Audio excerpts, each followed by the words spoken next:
سورہ ابراہیم صفحہ نمبر 232 کی آخری آیت مبارکہ۔ اعوذ باللہ من الشیطان الرجیم، بسم اللہ الرحمن الرحیم۔ وقال الذين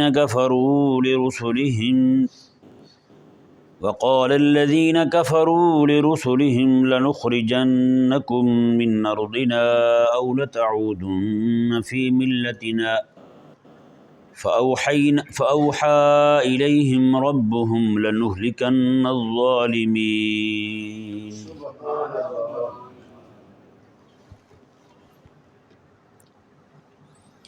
پچھلی آیات کریمہ میں اللہ تبارک و تعالی نے حضرات انبیاء کرام علیہ السلام کا جواب نقل فرمایا کہ انہوں نے اشکالات وارد کیے تھے، اور آگے سے اللہ تبارک و تعالی کے انبیاء کرام علیہ السلام نے جو جواب دیا، فرمایا کہ ہم تو اللہ تعالیٰ کی ذات پر بھروسہ کیے ہوئے ہیں، کیونکہ راہ حق کی ہدایت دینے والا وہی ہے، اور ہم تمہاری اذیتوں پر، تمہاری تکلیفوں پر صبر کیے ہوئے ہیں، اور اللہ تبارک و تعالیٰ کی ذات پر ہی بھروسہ کرنے والے بھروسہ کرتے ہیں۔ جب انہیں لگا کہ اب یہ ہماری باتوں میں آنے والے نہیں ہیں، تو انہوں نے نعوذ باللہ من ذالک حضرات انبیاء کرام علیہ السلام کو دھمکی دی۔ وہ وعید کیا سنائی انہوں نے اپنی طرف سے؟ اللہ تعالیٰ نے وہ بیان فرمایا کہ وقال الذین کفروا لرسلہم، فرمایا کہ ان کافروں نے اپنے رسولوں کو کہا لنخرجنکم من ارضنا، ہم تمہیں اپنی زمین سے نکال دیں گے، ہم تمہیں اپنی زمین سے نکال دیں گے، او لتعودن فی ملتنا، یا پھر تم ہماری ملت میں دوبارہ لوٹ آؤ گے۔ ہم تمہیں اپنی زمین سے نکال دیں گے یا پھر تم ہمارے دین کو دوبارہ قبول کر لو، نعوذ باللہ من ذالک۔ یہاں یہ مسئلہ ذہن میں رہے، اللہ تعالیٰ کے پاک پیغمبر علیہ السلام جو ہوتے ہیں، وہ اپنی زندگی کے ایک لمحے کے کروڑویں حصے کے برابر بھی کبھی نہ ان پر گمراہی طاری ہوتی ہے، نہ کفر میں مبتلا ہوتے ہیں، نہ شرک میں مبتلا ہوتے ہیں۔ سمجھایا نا مسئلہ؟ تو پھر انہوں نے جو یہ کہا کہ ہم آپ کو نکال دیں گے، اگر آپ کو یہیں رہنا ہے تو پھر آپ ہمارے مذہب میں دوبارہ لوٹ آئیں، ہمارے دین میں لوٹ آئیں۔ تو یہ لوٹ آنے کا مطلب کیا ہے؟ اصل میں حضرات انبیاء کرام علیہ السلام جو ہیں، اپنی زندگی کے ابتدائی حصے میں وہ خاموشی اختیار کرتے ہیں جب تک کہ اللہ تعالیٰ کی طرف سے حکم نہ آ جائے۔ وہ خود تو کفر شرک سے بچتے ہیں، لیکن وہ کسی کو منع نہیں کرتے۔ منع کرنا تب شروع کرتے ہیں جب اللہ تبارک و تعالیٰ کی طرف سے ان کو اعلان نبوت کا حکم ہوتا ہے، ٹھیک ہے نا جی؟ تو پھر ان کو وہ جو کہہ رہے ہیں لتعودن فی ملتنا، اب یہ ان کا پاگل پن ہے، احمق پن ہے، وہ ان کی خاموشی کو اپنا ہم مذہب قرار دیتے ہیں جی، اپنی خاموشی کو ان کا نعوذ باللہ من ذالک یہ قرار دیتے ہیں کہ وہ بھی پہلے شرک کرتے تھے، نعوذ باللہ من ذالک۔ وہ یہ سمجھتے ہیں کہ اب انہوں نے شرک چھوڑا ہے، پہلے تو شرک کرتے تھے۔ وہ سمجھتے ہیں یہ پہلے بھی مسلمان نہیں تھے، یہ اب مسلمان ہو گئے، اس لیے وہ یہ کہتے ہیں لتعودن فی ملتنا، آپ ہمارے دین میں دوبارہ لوٹ آئیں۔ دوبارہ لوٹنے کا مطلب کیا ہے؟ کہ بندہ جہاں رہتا ہے وہاں دوبارہ آ جائے، تو کہتے ہیں بھائی لوٹ آیا بندہ۔ تو پھر ان کا یہ کہنا کہ آپ جو ہے نا ہمارے مذہب میں دوبارہ لوٹ آئیں گے تو آپ اس زمین میں رہ سکتے ہیں، وگرنہ ہماری زمین میں رہنے کا کوئی آپ کے لیے کوئی گنجائش نہیں ہے۔ اللہ اکبر کبیرہ۔ تو وہ آپ کے سامنے یہ واضح ہو چکا کہ حضرات انبیاء کرام علیہ السلام جو ہیں، جو پہلے خاموشی اختیار کرتے ہیں، اس خاموشی کو وہ یہ سمجھتے ہیں کہ یہ بھی ہمارے شرک پر راضی ہیں، یہ بھی ہمارے ساتھ کی ہیں، نعوذ باللہ من ذالک۔ اللہ تبارک و تعالی، اب دیکھیں کیسے دماغ خراب ہو، جب بندہ مشرک ہو جائے تو کیسا پاگل ہو جاتا ہے۔ وہ اللہ تعالیٰ کے پاک پیغمبروں کو بھی اپنا ہم مذہب سمجھنے لگتا ہے۔ سمجھ آیا نہیں سمجھ آیا؟ ہاں، وہ کسی کی خاموشی کو جو ہے وہ یہ سمجھنے لگتے ہیں یہ بھی ہمارے ساتھ کی ہیں، ایسا تھوڑی ہوتا ہے۔ اللہ اکبر کبیرہ۔ اللہ تبارک و تعالیٰ نے ارشاد فرمایا جی، جب عین اس وقت جب وہ دھمکیاں دے رہے تھے کہ ہم آپ کو یہاں سے نکال دیں گے یا پھر آپ ہمارے دین میں دوبارہ واپس آ جائیں، اللہ تبارک و تعالیٰ نے وحی فرمائی اپنے انبیاء کرام علیہ السلام کی طرف۔ یہ ہر ایک نبی کو اللہ تعالیٰ کی طرف سے وحی آئی جی۔ وہ وحی کیا تھی؟ فَأَوْحَىٰ إِلَيْهِمْ رَبُّهُمْ، پس ان انبیاء کے رب نے ان نبیوں کی طرف وحی فرمائی۔ وحی کیا تھی؟ فرمایا کہ لَنُهْلِكَنَّ الظَّالِمِينَ، ہم ضرور ان ظالموں کو ہلاک کر دیں گے۔ ہاں، یہ آپ کو یہاں سے نکالنے کے ارادے سے ہے نا۔ آگے اللہ تعالیٰ نے فرمایا وَلَنُسْكِنَنَّكُمُ الْأَرْضَ مِن بَعْدِهِمْ، ہم ہی ان کی زمین پر ان کے بعد آپ کو آباد کریں گے۔ ان کو ہلاک اور برباد کریں گے، اس کے بعد آپ کو ہی آباد کریں گے۔ اس زمین کے مالک آپ ہی ہوں گے، آپ ہی اس زمین میں رہیں گے۔ تو بتائیں اللہ تبارک و تعالیٰ نے حضرات انبیاء کرام علیہ السلام کے ساتھ کیے ہوئے وعدے پورے کیے یا نہیں کیے؟ حضرت موسیٰ علیہ السلام جو ہیں وہ جاتے ہوئے، ان کا ذکر چونکہ قرآن پاک میں زیادہ آیا ہے کیونکہ انہوں نے مزاحمت بہت زیادہ کی ہے، فرعون کے ساتھ ٹکر لی ہے حضرت موسیٰ علیہ السلام نے خالی ہاتھ۔ ہاں جی، ڈنڈا جو آپ کے ہاتھ میں ہوتا تھا وہ بھی کسی کو مارنے کے لیے نہیں ہوتا تھا۔ حضرت موسیٰ علیہ السلام جو ہے خالی ہاتھ آپ کھڑے ہو گئے جناب، اور آپ نے ڈٹ کے مقابلہ کیا فرعون کے ساتھ۔ پھر اللہ تبارک و تعالیٰ نے جو یہ فرمایا کہ ہم ان کو ہلاک کریں گے، ان کی زمینیں تمہیں دیں گے، ان کے باغات تمہیں دیں گے، ان کے محلات تمہیں دیں گے، وہ اللہ نے پھر موسیٰ علیہ السلام کو دیے یا نہیں دیے پتہ ہیں؟ پھر اللہ تبارک و تعالیٰ نے آج بھی وہ علاقے سارے جو ہیں وہ علیہ السلام کے پاس ہیں۔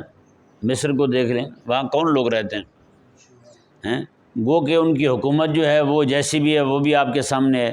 بہرحال تو پھر میرے آقا صلی اللہ علیہ وآلہ وسلم کو دیکھ لیں، آقا علیہ السلام کو مکہ سے نکالنے والے، جی مکہ مکرمہ کے اندر جناب شیب ابی طالب میں 3 سال تک محصور کرنے والے، ہاں جی، پھر آقا علیہ السلام کو شہید کرنے کے منصوبے بنانے والے۔ آقا علیہ السلام وہاں سے پھر روانہ ہو گئے، مدینہ منورہ آ گئے۔ پھر اللہ تبارک و تعالیٰ نے ان ظالموں کو اکٹھے کر کے بدر بھیجا۔ بڑے ظالم جو تھے وہ وہاں مارے گئے، جو بچے کچے تھے وہ جناب ان میں کچھ لوگ جو ہیں وہ وہاں سے بھاگ گئے، کئی کلمہ پڑھ گئے، اللہ تعالیٰ نے ان کو توفیق دے دی اسلام قبول کرنے کی۔ اس طرح جناب پھر آج تک جناب مکہ مکرمہ میں جس کو انہوں نے شرک کا گڑھ بنایا ہوا تھا، الحمدللہ تعالیٰ آج تک بھی توحید کی اذانیں بلند ہو رہی ہیں۔ ہے نہیں ایسا؟ تو اللہ تعالیٰ کا وعدہ ہے۔ یہ مصر کو دیکھ لیں اور مکہ مکرمہ کو آپ دیکھ لیں، مدینہ منورہ کو ہی دیکھ لیں، وہاں یہودی نہیں تھے۔ یہودی کیسے بدماشیاں کرتے تھے، اللہ تعالیٰ نے وہاں سے نکالا ہی نہیں نکالا ان کو۔ تو اسی طرح کر کے اللہ تبارک و تعالیٰ کا جو وعدہ ہے وہ آج بھی اسی طرح قائم دائم ہے کہ یہ جس طرح آج یہودی وہاں بدماش بنے بیٹھے ہیں، اللہ تبارک و تعالیٰ کی طرف سے ایک ایسا وقت آئے گا اسرائیل سے ان کا صفایا ہوگا، ہے نا جی۔ جس وقت میرے آقا علیہ السلام نے یہ فرمایا تھا کہ یہودی یہاں ہوں گے اور یہودیوں کو یہاں سے نکالا جائے گا، یعنی کہ مدینہ اس کے اندر فلسطین کے اندر القدس میں یہودی یہاں ہوں گے، باب لد میں جو ہے وہاں پہ دجال کو قتل کیا جائے گا، اور یہ یہودی جو ہے نا درخت کے پیچھے چھپا ہوگا یا پھر پتھر کے پیچھے چھپا ہوگا، پتھر بھی بول پڑے گا، مسلمان کو کہے گا اے مسلمان یہودی میرے پیچھے چھپا ہے اس کو مار دو، ہاں جی نصرانی میرے یہ یہودی جو اب یہ یہودی کا لفظ آقا علیہ السلام نے فرمایا ہے۔ جس وقت آقا علیہ السلام یہ بیان فرما رہے تھے اس وقت یہاں تو سارے نصرانی تھے۔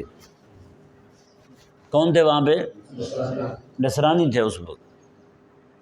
پہلی بار جب آقا علیہ السلام نے یہ فرمایا تب بھی نصرانی تھے، اس کے بعد جب حضرت عمر رضی اللہ تعالیٰ عنہ نے وہاں جا کے اس کو علاقے کو فتح کیا، وہ نصرانی تھے سارے کے سارے، ہاں جی اپنے چرچ اور گرجے جو ہیں وہ سارے وہاں سے اکھیڑ کے لے گئے۔ پھر حضرت سلطان صلاح الدین ایوبی رحمہ اللہ نے جب وہاں جا کے وہ ان کا صفایا کیا، مسجد اقصیٰ کو فتح کیا، تب بھی نصرانی تھے، انہیں سے آپ نے چھینا۔ جی آج جو ہے نا یہ یہودی آیا بیٹھا ہے، اس کا مطلب یہ ہے کہ قیامت جو ہے اب قریب ہے، امام مہدی رضی اللہ تعالیٰ عنہ کو ظہور جو ہے وہ قریب ہے، ہاں جی اس طرح کی باتیں جو ہیں وہ یہ اشارے بتاتے ہیں کہ یہودی جو ہیں وہ یہاں پہ ان کا پھر پورے علاقوں سے ان کا یہاں جمع ہونا ہیں، چھٹ چھٹ کے پورے علاقوں سے یہاں جناب وہ آ رہے ہیں، اور سارے جہاں سے انہیں پتہ چلتا ہے کہ یہاں یہودی پڑے ہوئے ہیں، وہاں سے ان کو اکٹھا کر رہے ہیں اور وہاں سارے جمع ہو رہے ہیں، اپنی طرف سے وہ دجال کے آنے کی وہاں تیاری کر رہے ہیں۔ پتہ تو انہیں بھی ہے دجال جو ہے وہ اپنا مرکز کہاں بنائے گا، ہیں جی اس کے استقبال کے باقاعدہ تیاریاں کر رہے ہیں یہ لوگ۔ اللہ اکبر کبیرہ۔ اللہ تبارک و تعالی نے ارشاد فرمایا جی وَلَنُسْكِنَنَّكُمُ الْأَرْضَ مِن بَعْدِهِمْ، اور ہم ضرور ان کے بعد زمین پر یعنی انبیاء کرام علیہ السلام کو وہ ٹھہراؤ دیں گے۔ ذَلِكَ لِمَنْ خَافَ مَقَامِي وَخَافَ وَعِيدِ، یہ ہے جی وعدہ اللہ تعالیٰ کا فرمایا کہ یہ پھر حضرات انبیاء کرام علیہ السلام کے لیے بھی نہیں ہے بلکہ ان کے ماننے والوں کے لیے بھی ہے۔ ان کے ماننے والے وہ لوگ لمن خاف مقامی، جو میری بارگاہ میں کھڑا ہونے سے ڈرے، وخاف وعید، وعید اصل میں وعیدی ہے، اور میری وعید سے ڈرے۔ یہ وعید ہے کہ آخر میں جو یہ زیر آ رہی ہے نا جی، یہ زیر جو ہے یہ اس کے مضاف الیہ کے حذف پر، یعنی کہ یا ضمیر متکلم جو ہے اس کے حذف پر اور اس کے مقدر ہونے پر دلالت کر رہی ہے کہ اصل لفظ جو ہے لمن خاف مقامی وخاف وعیدی ہے۔ کیا ہے لفظ؟ وعیدی۔ تو یہ دال کے نیچے زیر جو ہے یہ اس بات پر دال ہے کہ یہاں پر جو ہے وہ مضاف الیہ مقدر ہے، یعنی یا ضمیر جو ہے متکلم کی۔ تو مطلب جس کا یہ بنا اللہ تعالیٰ نے فرمایا کہ یہ میرا وعدہ ہر اس کے لیے ہے لمن خاف مقام میں، جو میرے سامنے کھڑا ہونے سے ڈرے، وخاف وعید، اور میری وعید سے ڈرے جو میں نے دھمکیاں دے رکھی ہیں۔ ٹھیک ہے نا جی۔ اب اندازہ لگائیں ذرا یہ دو لفظ جو ہے نا، یعنی آیہ مبارکہ کا آخری حصہ کیا بتا رہا ہے؟ یعنی کہ یہ وعدہ جو ہے یہ عام ہے، ہر اس بندے کے لیے ہے قیامت تک جو بندہ اللہ تبارک و تعالیٰ سے ڈرے اور اللہ تعالیٰ کی وعید سے بھی خوف کھائے۔ تو اللہ تبارک و تعالیٰ نے فرمایا کہ میں ہر اس بندے کو، ظالموں کو وہاں سے نکال کے ان ظالموں کے مکانات میں بسا دوں گا۔ جی قرآن کریم میں ایک اور مقام پر بھی یہ مسئلہ بڑی وضاحت کے ساتھ بیان ہوا، نولی بعض الظالمین بعضا بما کانوا یکسبون، اور اس طرح کر کے اور مقامات پر بھی کہ مظلوموں کو جو ہے نا وہ ظالموں کی جگہ پر بسایا جائے گا۔ یہ آیہ مبارکہ تو واضح طور پہ بتا ہی رہی ہے جی۔ ایک عالم گزرے ہیں، وہ تھے معتزلی، ملا جار اللہ زمخشری۔ وہ کہتے ہیں کہ ان کے ماموں جو تھے وہ بہت بڑے عالم تھے۔ ایک علاقے کا چودھری تھا بڑا فن خاں، وہ بہت زیادہ جو ہے نا ان کو پھٹا کرتا تھا، ان کو، ان کے بیٹوں کو جہاں بھی ملتا ہے پکڑ کے چپیٹے مار دیتا، صرف اس لیے کہ وہ عالم تھے، اور یہ اس لیے مارتا تھا کہ یہ چودھری تھا۔ ہوتا نا ان کا دماغ ایسا، کسی بھی غریب کو دیکھا تو چار چپیٹے مار دیں، اپنا حق سمجھتے ہیں۔ ہاں جی، گزرتی ہوئی ریڈی سے دو چار پھل اٹھا کے کھا لینے، پکوڑے تازہ نکلے ہوئے ہیں وہ اٹھا کے کھا لینے، سموسہ ایک آدھا ایسے کھینچ جانا، یہ اپنی شان سمجھتے ہیں۔ مفت میں چلو کوئی نہیں، خیر ہے ابھی اس کا کس کو کیا فرق پڑتا ہے؟ حالانکہ ہونا یہ چاہیے، یہ زیادہ پیسے دیں بیچارے، یہ چھاوڑی والے ہوتے ہیں ان کو، ہے یہ نہیں؟ تو وہ لوگ جو ہے نا ان کا بھی یہی وتیرہ تھا، وہ نعوذ باللہ من ذالک، وہ عالم جو تھے ان کو پکڑ کے ایسے پیٹ دیتے تھے، پکڑ کے نہ دو چار چپیٹے مار دی، ان کے بچوں کو مار دیا، بہت زیادہ ظلم کرنا۔ تو وہ جار اللہ جو ہے نا وہ کہتے ہیں کہ ایک دن میں گیا ان کے علاقے میں، تو میں نے دیکھا کہ اس کی جو محل تھا بہت بڑا چودھری صاحب کا، تو کہتے ہیں اس میں جو ہے نا بلا خوف و خطر میرے ماموں کے بیٹے کبھی آ رہے ہیں کبھی جا رہے ہیں، کبھی آ رہے ہیں کبھی جا رہے ہیں۔ کہتے ہیں یہ وہی لوگ تھے اس کے گھر کے باہر سے جب گزرتے دوڑ لگا کے گزرتے تھے، کہیں یہ نہ ہو کہ چودھری دیکھ لے تو پھر ہمیں دو چار چپیٹے مار دے جی۔ تو کہتے ہیں کہ وہ آپ بے فکر ہو کے اس کے گھر میں آ جا رہے ہیں، میں نے کیا پتہ نہیں صلح ہو گئی ان کی۔ کہتے میں نے اس کو روک کے پوچھا، میں نے کہا خیر تو ہے، کیا معاملہ ہوا ہے؟ کہتے جی وہ مر گیا، اللہ تبارک و تعالیٰ نے اس کا بیڑا غرق کیا ہے، تو علاقے والوں نے سب نے مل کر کے یہ فیصلہ کیا کہ انہوں نے، اس چودھری نے آپ پر بڑا ظلم کیا تھا، تو لہٰذا اس کا گھر جو ہے وہ آپ ہی لے لیں۔ کہتے اس کی ساری زمینیں ہمیں مل گئیں، اس کا گھر جو ہے وہ بھی ہمیں مل گیا۔ بتائیں اللہ تبارک و تعالیٰ ایسے پھر ان کے گاٹے توڑتا ہے، وہ جناب وہ جسے پنجابی میں کہتے ہیں کنڈ بھرنے جا پڑنا، وہ والا حساب ہوتا ہے۔ تو آج جتنے بھی بدماش بنے ہوئے ہیں، راہ حق میں رکاوٹ بنے ہوئے ہیں، تو یہ بھی بے فکر رہیں اللہ تبارک و تعالیٰ۔ بس یہ اگلی جماعت جو ہے نا لمن خاف مقامی و خاف وعید، یہ والی بات اگر اپنے اندر لے آئے تو اللہ تعالیٰ کا وعدہ تو آج بھی وہیں کھڑا ہوا ہے۔ ہاں جی، یہودیوں کو یہ سارے محلات اللہ تبارک و تعالیٰ اہل اسلام کو عطا فرمائے گا۔ ہاں جی، بس یہ مومن جو ہے نا یہ ایسی صفات کے مالک بن جائے، لمن خاف مقامی و خاف وعید، یہ دو لفظ ہیں بس۔ ہاں جی، آیہ مبارکہ پوری بھی نہیں، آیہ مبارکہ آدھی سے بھی تھوڑی بنتی ہے۔ اللہ تعالیٰ نے فرمایا کہ یہ دو کام کر لیں، یہ وعدہ قیامت تک ہے۔ اللہ اکبر کبیرہ۔ آگے یہ اللہ تعالیٰ نے ارشاد فرمایا وَاسْتَفْتَحُوا وَخَابَ كُلُّ جَبَّارٍ عَنِيدٍ، فرمایا کہ اور انہوں نے یہاں یہ ذہن میں رہے، وَاسْتَفْتَحُوا جو ہے اس کا ان کے فتح کی دعا مانگی۔ یہاں مومن بھی مراد ہو، یعنی انبیاء کرام علیہ السلام اور ان کے ماننے والے بھی مراد ہو سکتے ہیں، اور وہ کافر بھی مراد ہو سکتے ہیں، سمجھ آئے نا جی۔ انبیاء کرام علیہ السلام نے بھی اللہ تعالیٰ سے دعا مانگی، یا اللہ مہربانی فرما اب تو فتح عطا فرما ہمیں، واستفتحوا، انہوں نے فتح مانگی اللہ تبارک و تعالیٰ سے۔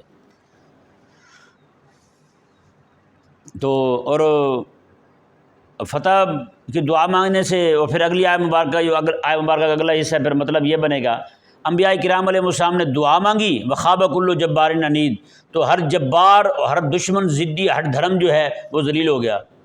انبیاء نے دعا مانگی تو پھر آگے اس کا ظہور ہو گیا، یعنی صرف واو درمیان میں آیا، اللہ تبارک و تعالیٰ نے ان کے ظہور کا بھی اعلان کر دیا، ان کی دعا کے ظہور کا۔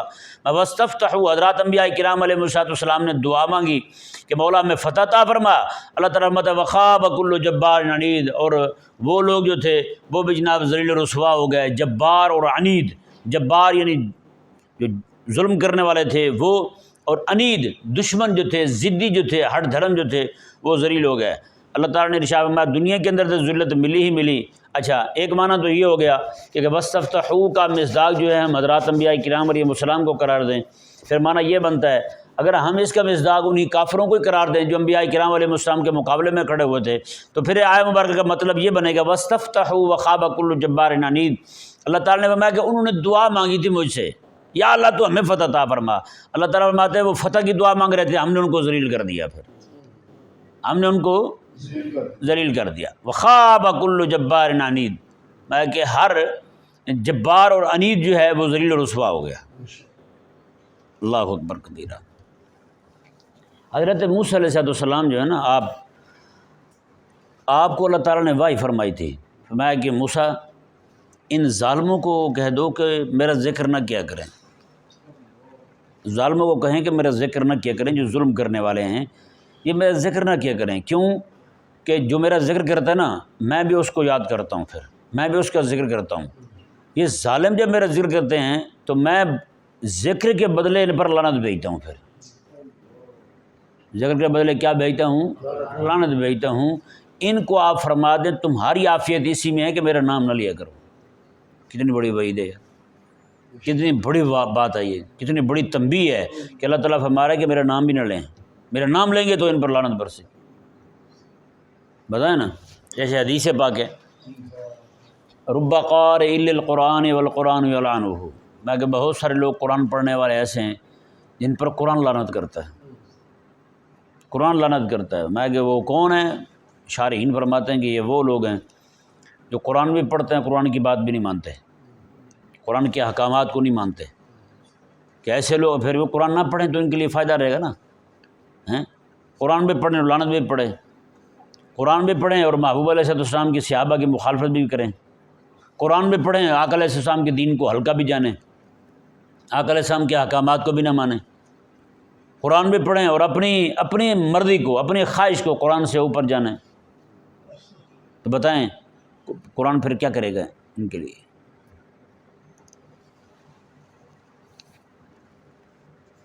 من ورائہ جہنم، اللہ تعالیٰ نے فرمایا اور اس کے آگے جو ہے نا ان کے لیے جہنم بھی ہے۔ دنیا میں تو ذلیل و رسوا ہوئے ہی ہوئے، آگے جو ہے نا ان کے لیے جہنم بھی ہے۔ اللہ اکبر۔ ویسقیٰ من ماء صدید، اللہ تعالیٰ نے فرمایا کہ اور ان کو یہ ماء اور صدید جو ہے نا یہ ماء کا بیان ہے، ٹھیک ہے، مطلب دونوں چیزیں ایک ہی ہیں۔ ماء کا مطلب جو چیز پانی پلایا جائے گا ان کو وہ پیپ ہوگی، وہ کیا ہوگا؟ پیپ ہوگی۔ اللہ اکبر۔ جہنمیوں سے نکلنے والی پیپ، یہ کن کے لیے؟ ان کے لیے جو انبیاء کرام علیہ السلام کے دشمن ہیں۔ یہ کن کے لیے؟ یہ ان کے لیے جو اللہ تعالیٰ کے دین کا راہ روکتے ہیں، چاہے اپنے آپ کو عاشق رسول ہی کیوں نہ کہتے رہیں۔ ہاں، جن کو اللہ تعالیٰ کا دین پسند نہیں ہے نا، آج بھی مساجد میں چلے جائیں آپ، دین متین کو بیان کریں آپ، کبھی برداشت نہیں کریں گے۔ یہ بڑی سوسائٹیوں میں کہاں برداشت ہوتا دین ان کو؟ وہ کہتے ہیں ہم حرام اتنا کھا چکے ہیں دین نہ سنائیں بھی ہمیں۔ یہ ملیریا والا جو ہے نا وہ دودھ نہیں پیتا، اس کو دودھ کڑوا لگتا ہے۔ اسی طرح کر کے یہ بھی بیماریوں سے ہٹے ہوئے ہیں، حرام خوری سے، سود سے۔ ایک دوست بتانے لگے کہ ایک جگہ مسجد کا متولی جو ہے وہ سود کھاتا تھا، مولوی صاحب کو جب رکھا گیا تو پہلی شرط یہی رکھی کہ سود کے خلاف تقریر نہیں کرنی۔ نہ کہا جی کیوں؟ انہوں نے کہا بڑے حاجی صاحب کھاتے ہیں، یعنی کہ وہ اپنے آپ کو کہہ رہا تھا وہ حاجی صاحب جو ہے نا وہ خود کھاتے ہیں، لہٰذا یہ کسی اور کو نہیں کھانے دیتے۔ تو وہ مولوی صاحب نے بیان کر دیا وہاں پہ، انہوں نے کہا بھائی سود کھانا حرام ہے۔ اچھا جیسے جمعے کا معاملہ ختم ہوا تو وہ گلے پڑ گیا، اس نے کہا میں نے منع کیا تھا، اس نے کہا یار زبان بھی تو پھسل جاتی ہے، آگے سے نہیں کریں گے۔ تو اگلا جمعہ آیا تو مولوی صاحب نے پھر بیان کر دیا، تو اس نے پھر پکڑ لیا۔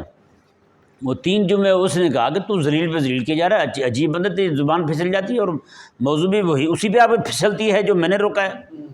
یہ 3 جمعے اس نے بیان کیے جی۔ 3 جمعے کے بعد اس نے مولوی صاحب کو نوٹس ہاتھ میں تھمایا اور روانہ کر دیا۔ اس نے کہا جتنا سامان آپ کا آ چکا ہے وہ بھی اٹھائیں، جتنا وہیں ہے اسے وہیں رہنے دیں۔ بتائیں، یعنی کہ دین برداشت نہیں ہے یا نہیں؟ ہاں، اللہ تبارک و تعالی نے ارشاد فرمایا کہ ایسے لوگوں کو کیا پلایا جائے گا جی؟ پیپ پلائی جائے گی جو جہنمیوں کے جسموں سے نکلنے والی ہوگی۔ ان کا جسم جو گلے سڑے گا نا، ایک حدیث پاک میں کریم آقا علیہ السلام نے ارشاد فرمایا کہ ایسے لوگوں کو جب پیپ پلائی جائے گی تو جیسے منہ کے قریب لے کے جائیں گے ان کے منہ کا سارا گوشت جو ہے نا وہ سارے کا سارا بہہ جائے گا نیچے۔ پھر آقا علیہ السلام نے ارشاد فرمایا کہ دوبارہ پھر ان کا منہ صحیح ہو جائے گا، دوبارہ پھر قریب لے کے جائیں گے، پھر سارے کا سارا منہ جو ہے نا وہ گوشت چربی ساری بہہ جائے گی۔ یہ حال ہوگا ان کا۔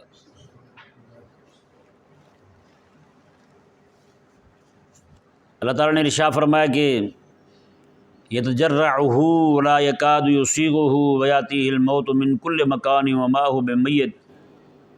فرمایا کہ پھر ان کو یہ گھونٹ گھونٹ کر کے پئیں گے، پیا نہیں نہ جائے گا۔ ہاں جی، چائے کو کوئی ایسے تو نہیں پیتا جیسے روح افزا پیتے ہیں۔ چائے تو پھر خوش ذائقہ ہوتی ہے، دودھ کی بنی ہوتی ہے، لیکن وہاں ہو ہی گند، لوگوں کے جسموں سے نکلنے والی گندی پیپ، اور وہ بھی کھولتی ہوئی۔ اللہ اکبر کبیرہ، یعنی جو منہ کے قریب جائے تو پورے منہ کا گوشت نیچے آ جائے۔ فرمایا اللہ تعالیٰ نے یتجرعہ جرعا، یہ تجرع کا معنی ہوتا ہے جرعا یعنی گھونٹ گھونٹ کر کے پینا۔ میں وہ گھونٹ گھونٹ کر کے پئیں گے، لیکن ولا یکاد یسیغہ، اس کو حلق سے نیچے نہیں اتار پائیں گے، حلق سے نیچے نہیں جائے گی۔ ویاتیہ الموت من کل مکان، میں کہ اور ان کو موت آئے گی ہر طرف سے، ان کو موت آئے گی ہر طرف سے۔ وما ہوا بمیت، اور مریں گے نہیں۔ یہ موت آئے گی ضرور، موت آئے گی کہ کیا مطلب ہے؟ مطلب موت کے اسباب ہوں گے، موت کے اسباب ہر طرف موجود ہوں گے۔ وما ہوا بمیت، مریں گے نہیں وہاں، اور تمنا کریں گے ہمیں موت آ جائے، پھر آئے گی نہیں موت ان کو۔ اللہ تعالیٰ نے فرمایا وَمِن وَرَائِهِ عَذَابٌ غَلِيظٌ، فرمایا یہ جو کچھ دیا جا رہا ہے نا یہ تو کچھ بھی نہیں۔ وَمِن وَرَائِهِ عَذَابٌ غَلِيظٌ، جس کے علاوہ اور عذاب، گڑھا عذاب تو ان کے لیے اور بھی پڑا ہوا ہے وہاں پہ۔ صاحب لگائیں یار، وَمِن وَرَائِهِ عَذَابٌ غَلِيظٌ، میں کہ اور ان کے لیے گڑھا یعنی سخت عذاب جو ہے وہ اور بھی ہے۔ یہ تھوڑا سا جو نا نظر کا مسئلہ ہو گیا، اس لیے ایک دم سے کبھی نظر نہیں آتا۔ فرمایا کہ یہ تو یعنی کہ دیکھیں نا جہنم میں پڑے ہوئے ہیں اور ان کو پیپ پلایا جا رہا ہے، گھونٹ گھونٹ کر کے پی رہے ہیں، اور گلے میں ان کو پھنس رہا ہے، گلے سے گزار نہیں پا رہے۔ اللہ تعالیٰ میں بھی جہنم کا عذاب اور بھی ہے ان کے سامنے، اور یہاں فرمایا جا رہا ہے وَمِن وَرَائِهِ عَذَابٌ غَلِيظٌ، ہاں اس کے آگے جو ہے نا عذاب، وہ سخت عذاب، غلیظ گڑھے کو کہتے ہیں نا، سخت عذاب، گڑھا عذاب ان کے لیے اور بھی موجود ہے۔ بتائیں، اللہ تبارک و تعالی تمام اہل ایمان کو اس عذاب سے محفوظ فرمائے۔